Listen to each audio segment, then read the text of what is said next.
The first order.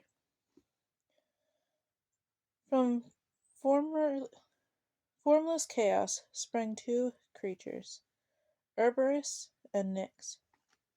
Cerberus, he was darkness, and Nyx, she was night.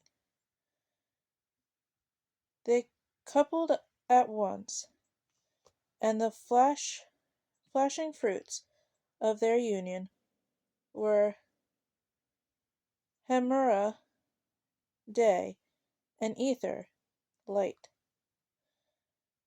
At the same time, because everything must happen simultaneously until the earth and Tartarus, the depths and caves beneath the earth.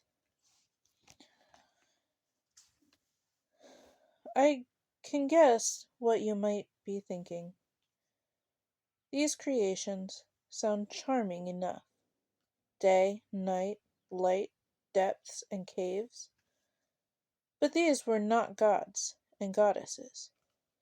They were not even personalities.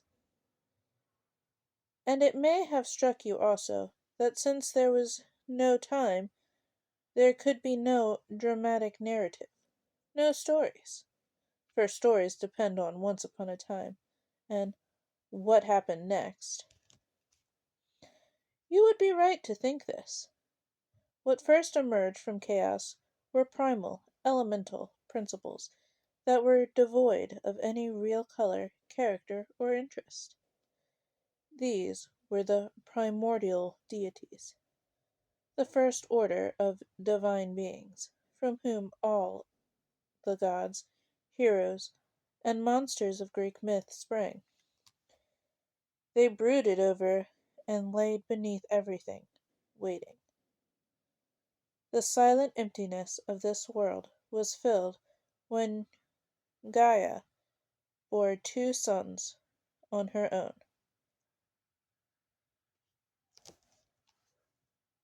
This trick of virgin birth, or per- parthenogenesis, can be found in nature still, in aphids, some lizards, and even sharks.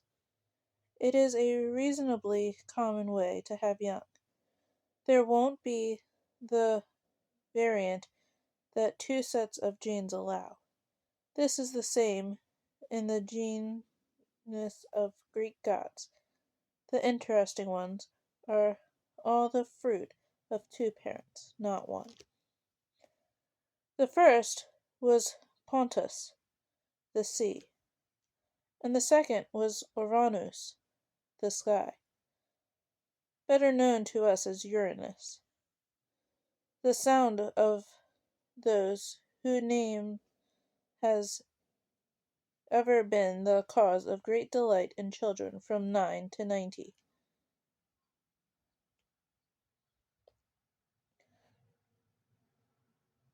Hemera and Ether bred two, and from their union came Thalassa, the female counterpart of Pontus, the sea. Uranus, who pronounced himself Uranus, was the sky and the heavens in the way that, at the very beginning, the primordial deities always were, the things they represented and ruled over. Indeed, Uranus is the Greek word for sky to this very day. You could say that Gaia was the earth and hills, valleys, caves, and mountains, yet capable of gathering herself into a form that could walk and talk.